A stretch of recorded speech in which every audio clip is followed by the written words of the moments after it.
City of Gary Department of Public Parks, Board of Park Commissioners regular board meeting for the date of Wednesday, February 27th is now in session. Let the record reflect that there was no executive session, therefore no need for certification. Roll call. Commissioner Tommy Williams. Here. Commissioner Juanita Jackson. Here. Commissioner Renee Patterson. Present. And Commissioner President Dwight Garland. Here. We'll now have our pledge of allegiance. I pledge allegiance to the flag of the United States of America and to the republic for which it stands, one nation, under God, indivisible, with liberty and justice for all.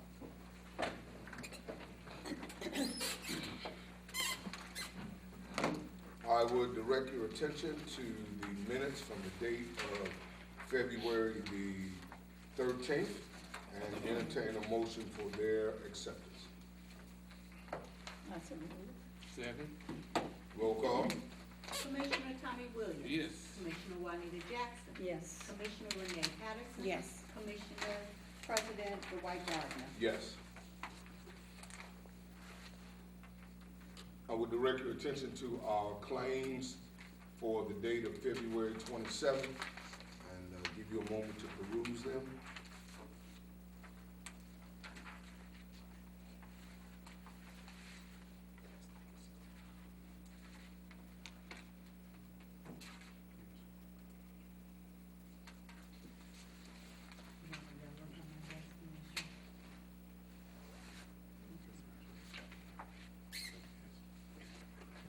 Make a motion, we approve the claims.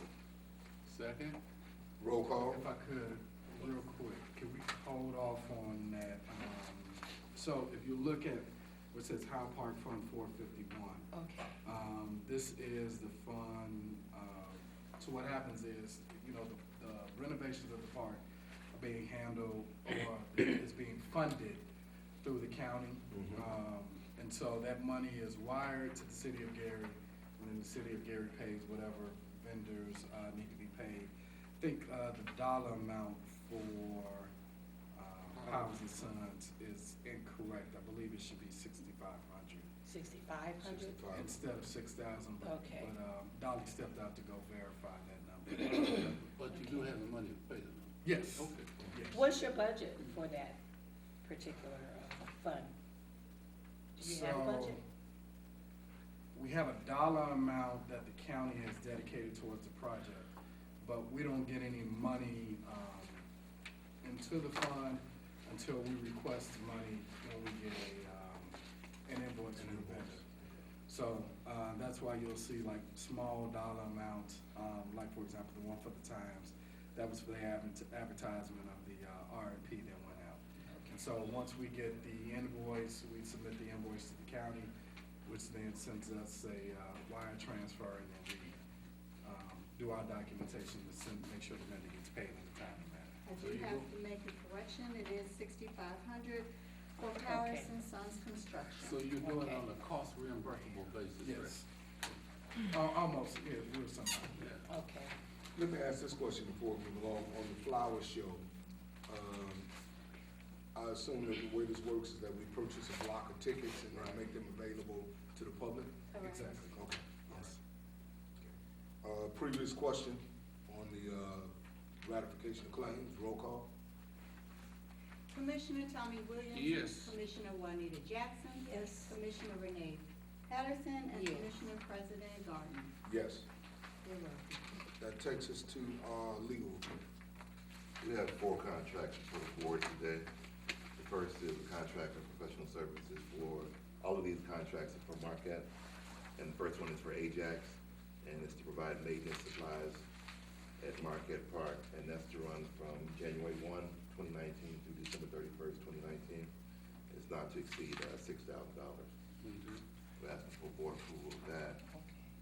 The second is for a contract for professional services, and that's for all-in-one event rental.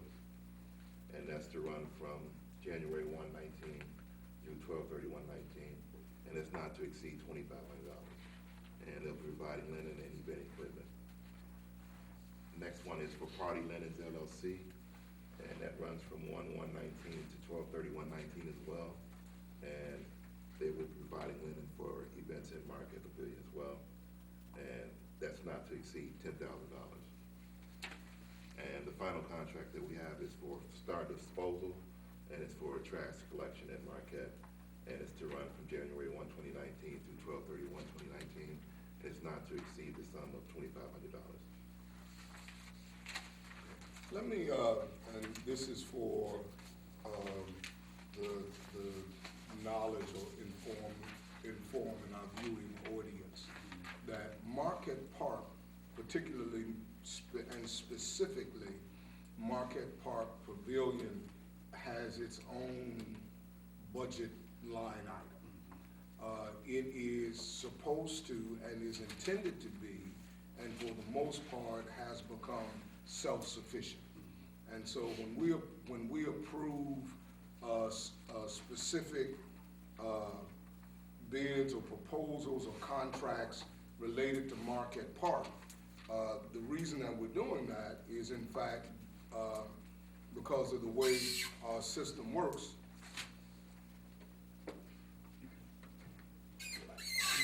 Because the way that our system is set up, the money is coming from the money, the payments are coming from the resources that are generated by Market Park Pavilion. Okay? And it does not affect the rest of the park system. Exactly. All right. Any questions or comments from board members? Then I will entertain a motion that we would approve all 4 contracts as presented. So moved. Second. Roll call? Commissioner Tommy Williams? Yes. Commissioner Juanita Jackson? Yes. Commissioner Renee Patterson? Yes. And Commissioner President Gardner? Yes. That's it for the legal report. We do have another issue with Marquette that needs to be addressed at executive session. So at the next executive session, we can address that. I'm gonna ask that we will go ahead and schedule an executive session for our meeting on the second Tuesday in March. What time do you want the executive? We'll do it at 9, And what time do you want a regular board meeting? 10 o'clock. Okay. Administrative reports. All right, for the past few months, I've usually said interim executive manager at Marquette Park Pavilion. However, the interim tag is now being removed, and so, Miss Kamisha Jackson is the executive manager at Marquette Park Pavilion. So it's probably the longest interview she's had in her life. But we're pleased to have her staying on board and to accept the leadership. Thank you so very much. I wasn't expecting that. Thank you. Good morning, everyone. Good morning. Just have a couple items. This past weekend, the Lagoon area of Marquette was damaged by a drunken driver. One of the historic light poles and 6 blue garbage cans were completely destroyed. We are working with the Friends of Marquette, Board of Public Works, to come up with a solution to this problem that continues to happen. This is the 4th light that has been knocked down. The implementation of cameras, temporary speed bumps, and carefully placed boulders are a few options that have been discussed so far. So, and I would definitely keep you posted as to what we come up with. Action items are, we currently still have 2 part-time maintenance positions available. Please feel free to apply at the Human Resources Department at Gary City Hall or visit our website. Saturday, February 16th was our first superhero and princess brunch, which was a huge success. I would like to personally thank the maintenance staff, William McGee, and the administrative assistant, Kiana Ezell, for the long hours that went into preparing for this event. Superintendent Nate George helped with the cleanup. Director of Youth Services, they had a coloring book station. Commissioner Renee Patterson gave a generous donation. Sponsors, vendors, decorators, and all volunteers, we thank you so, so very much. And it has been brought to my attention that it will be aired on the Gary Channel 21 around the Easter holiday. Oh, nice. So we are so happy with the turnout. If I if I could interrupt real quick, there was a lot of work. Kamisha brought this idea to me, what was that, like In October-ish? October, yes. Sometime in October. And she and her staff have been working on it since that time. A lot of time, energy, and effort went into it. And you could see the results of it at that day. There were just a lot of happy families, parents, especially the kids. And it was a really good thing to witness. So just kudos to the staff for the amounts of time, energy, and effort they put in order to make that happen. Thank you. We are also happy to report that since we started the after-work set, which is held every first Friday, we are averaging about $230 per event. Our greatest month was $300. For Southern Sunday, which is held every second Sunday, that's averaging about $705, and our greatest month was $955. From the Superhero and Princess Brunch, we grossed $5,133. Our profit was $2,000 after expenses. Oh, good. That's good. Thank you. Congratulations. Thank you. Nice. All right, Dr. Smith, Hudson County. Good morning, everyone. Good morning. Good morning. Few facility updates. A purchase requisition has been submitted for our elevators license. We completed that last week. And also for our inspection for the fire extinguisher. The last inspection we had was July of last year. We're up for another inspection July of this year. So I'll be reaching out to set up an appointment and get a quote. I believe we have about 10 fire extinguishers throughout the facility. So we'll be getting set up for an inspection for the fire extinguishers and also for our sprinkler system. That will be conducted through American Eagle.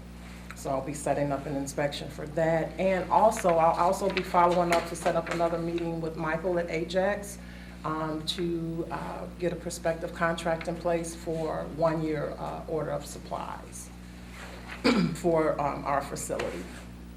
Staff training. I have had dialogue with our aquatics manager, Ms. Christine, and she has agreed to extend herself to facilitate the AED and the CPR training for our Hudson Campbell staff here.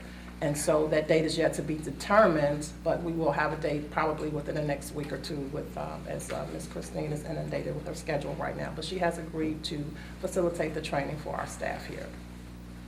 Chronos training as well. We're looking to get our staff trained here at the Hudson Campbell on Chronos. I've been trained with IT, and we're looking to set up training for the staff here as well. Within the next couple of weeks, I'll be getting a date. Can you explain it? I don't know if they're familiar with what Chronos is. Can you explain what Chronos is? The training that we had, No, the system. What is the actual system for timekeeping, request for time off, the ability to punch in and punch out. And so all of our staff, our part-time staff, a lot of them did not yet have IDs to physically punch in. And so now they've all been signed IDs through, thanks to Ms. Margaret over at Human Resources. And so a lot of them, although we still physically keep time on our time cards, now they would need training to make sure that they're punching in and punching out on the time clock. And as well, they can go in and request different days off in the actual Chronos system, as we were trained through IT. So Chronos is an actual software where staff can go in and request time off, whether it be sick day, personal day, vacation, things of that nature. So I'm in the process of setting that up with IT. It's a citywide effort, so it's a system at the entire city. So eventually we'll be moving away from the paper timesheets, and it'll be exclusively Chronos. So. And MindBody software, that's our new software here. We had transitioned out of the old software, which was Gym Assistant. And pretty much most of our staff, they're savvy at using MindBody, but we do have some of our maintenance staff that manages the front desk when we open at 6 in the morning. So I'm in the process of setting something up for training with the MindBody administrators so that all of our staff can be adequately trained on MindBody, not just our front desk people. As far as activities are concerned, our biddy season is steadily coming to a halt. Their last game will be this coming Saturday, but they will continue to use the facility for practices throughout the week, just as they have, Tuesday, Wednesdays, and Thursdays. They have a series of league tournaments that are coming up, but they will continue to use the facility. They also have a family and friends night event that'll be held March 16th, so they will continue to use the facility, but the last game is scheduled for this coming Saturday. We also are offering free cardio line dancing classes here at the Hudson Campbell. On Wednesdays, they will resume for the next 2 weeks, and they're free of charge. Anyone that may be interested, you're more than welcome to come out. It's just an event where there's fellowship and fun, and it's the ultimate idea is the goal is exercise. So that's all I have for now. Okay, thank you. You're welcome. All right, Christine Waters. Good morning. Good morning. Good morning. Lifeguard applications are now being accepted through the City of Gary, the HR department. It's posted, the job position is posted. It'll be posted from now all the way until June 1st. So if anybody's interested, they can go ahead and apply to the City of Gary. Or if you have any questions, you can call down to the Parks Department at 219-886-7099. In addition to going to HR, to going online, I'll be posting flyers throughout the city so people can, if they don't see it on TV, people will be also notified. You will see flyers throughout the community, throughout the schools, the colleges, everywhere. We have 28 open positions, so once we get them filled, we'll be doing interviews and we'll do the selection process. Starting next month, I will be going out to the schools. Last year, I focused more on elementary. This year, I'm gonna do middle and high on water safety. Because I noticed last year we had a lot of teenagers coming out to the beach not accompanied by the parents. So sometimes as you have teenagers coming out, I do want to give them a little brief 30-minute, maybe through PE or something, of water safety. I've been working with the Shoreline Committee. They're going to help this year with the painting of the lifeguard towers. That was something we wanted to do last year, but we didn't have the assistance, but this year they volunteered to paint the lifeguard towers. The colors we had picked was red, blue, yellow, green, and I think the other one was staying white. staying white. Staying white. And the reason for the painting of the lifeguard towers, just to kind of help with when people get down to the beach, they get kind of confused on where they at because all the towers are white and they spread out. So sometimes if you misplace, if you get lost, everybody like, well, I was by the white tower. And so it was like, okay, we got 5 white towers throughout the beach. So we just kind of hope this will help with the lost children and stuff like that. You'll know what landmarkings. Last but not least, I'm putting together a cleanup that will start in April and will extend through September. Once a week, we'll hit certain different parks. I'm working with Ms. LaShawn across the street. Me and Nate yesterday worked with the parks that we decided that we're going to just target, not to say we're not going to hit other parks, but weekly, most utilized parks. We have a list of parks that we're trying to get the community to come out and work and help them clean up. Any questions? Thank you. All right. That's a nice idea on the landmark.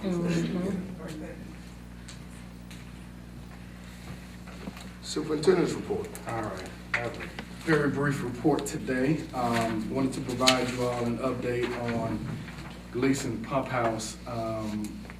We, through discussions with the law department, it seems as if we found a way to be able to expedite the repair of the pump house. Mr. Purnell isn't here, but I did want to thank Mr. Purnell for providing us the information of a company that we did not know was in the city that deals with pumps. And so they've helped us out. Don has had really good communication with them. We're just waiting on their numbers to acquire a pump and install the pump. So that process is moving along very, very smoothly. There's some work I have to do on my end to make sure that we're able to do this in a timely manner, and that process has already started. So I'm just waiting on a couple of things, but the check, I have to follow up on the check because it was supposed to have been delivered, but they had the wrong address. And then Leslie said, who was our representative, said she was going to go pick it up and then take it to the finance department so we can get the ball rolling. So of course he wasn't here. Come on, man. I just called your name. We just called your name, sir. It was a good thing. It was a good thing. We'll see what you do. All right, so. Go ahead, and while he's here. No, I was just saying, we followed up on Pro Pump, the company that you gave us, so we've had some really good communication with them about the golf course and getting that work done. So, thank you for that, referral. But just don't use that one, give at least 3, 4. All right, so that's the update on Gleason. It looks like things are moving pretty smooth, and our hope is that we're ready to go by the time the season turns. On the park and pay stations, we had conversation about it, I'm gonna say late in January. Still kind of working through it. I was able to go to a neighboring city that has the pay stations, see how they're set up, see how they utilize them. That's some information I'll send out to you all in an email, and then hopefully we can discuss it in an executive session. And then I'd like to make a decision at the next meeting on how we proceed with the parking pay stations and who we proceed with. Okay. That last thing on the list, cross that out, that was left over from the last one. That concludes my report. I want to ask a question. Sure. Over in Buffington Park, we got trees down over there. It's really messy over there. What's that? Yeah, we've had, so we don't have the capabilities of getting that up. That we are collaborating with General Services. Usually whenever we have some down trees, General Services is the department that assists us with it.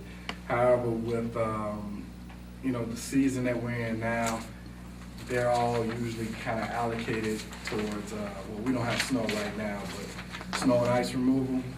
And then the thing that makes it a little bit more difficult for us is, like right now we have salt spreaders on the back of the trucks. So our beds aren't available for us to put anything on the back of them. So it's one of those things where once the weather breaks, once the schedule for General Services frees up, and once we get the salt spreaders off the back of our trucks, we'll be able to address that. Vice President Patterson, would you want to cover the flower show? Well, just announced that it's gonna be actually Friday, March 22nd at 9 a.m. The bus is leaving Hudson Campbell. And that's usually a well-attended event. You can get so much information from visiting or going to the Flower and Garden Show of not only how to protect and care for your own plants and your garden and starting a garden, but also there's all kind of landscaping ideas and paraphernalia and vendors there that actually help give you tips on how to decorate and beautify your own areas. So it's a well worthwhile event to attend. Tickets are $25 and it includes your transportation as well as tickets to get into the show. And if you're interested, you will see Dolly Harris. And her number is 219-886-7099. Thank you. Great, thank you. Okay. Any comments from board members in general? Now, Ms. Jackson and I have attended in the past, and we've always had a wonderful time. It's a great day, so I encourage you to attend. Public portion? We have one that signed up, which is Mr. Jim Nowacki. Okay. Mr. Nowacki? Yeah, I was just going to remind the board that among the many responsibilities, we should be thinking in terms of the spring coming, time to cut grass, time to get our neighborhood parks in shape. I know we're tied up with all our equipment, and manpower is tied up with addressing snow and ice, but then it's going to be, all the manpower is going to be tied up with potholes and other things, and then it's going to be something else and something else and something else. Meanwhile, I'm going to remind the board that grass grows all summer long. So we can't cut the grass and then pat ourselves on the back saying we've done our job. The grass has to be cut every week, every 10 days. We can't let it go for 3 weeks or 4 weeks without creating the problem that now the grass, when it's cut, it just lays in there like bales of hay and is no better than not cutting the grass at all. So it seems that if we have a plan to keep portions of the parks cut, well manicured, some parts of the park can go back to seed. You know, if you're going to leave some areas that are going to be wild, that's not a bad thing. But the parts that are cut, if we cut it, it has to be done regularly. So I know we've got all these other priorities, but to me, in the parks, our #1 priority needs to be making sure the grass is cut, because if the grass isn't cut, those parks are just vacant lots, and they're not public parks. So I'm going to urge the commission to keep that in mind as we move forward. Thank you. Thank you. Mr. Purnell? Yeah, I want to be informational. This coming up Saturday and Sunday, we also have a flower and garden show at the Tinley Park Convention Facility. It's at 159th in Harlem at the Tinley Park Park Department and Convention Facility. This one is free. You don't have to pay to go in, but it's a very nice one too. You know, people can't afford to go to the one in Chicago, go to the Tinley Park one. It's no more than about 25 minutes away from here. Yeah. You want to give that address again? 159th in Harlem at the Tinley Park Convention Facility in Parks. They're right next door to each other. They have every year they have it. And also, you know, this coming up Saturday, we're having the Volunteer Fest. The Volunteer Fest is at the Crown Point High School. Every year we have it. These are volunteers that help out the parks. You know, there's tons of volunteers out there. They're anticipating 5,000 to 7,000 people to show up. They are there to volunteer. We have the Miller Garden Association people. They come. There's a lot of people come in. You know, they can't do too much, but they can do gardening. You know, it's pretty nice. You know, show up and see what's going on. Perhaps one of these days you will have a booth or exhibit looking for volunteers. I know they used to participate, Constituent Services, LaShawn now, but I haven't seen them there for the last couple of years, but it's available, it's free, you can come in. Thank you. Any closing comments or information from board members? Then I will entertain a motion for adjournment. So moved. Meeting is adjourned.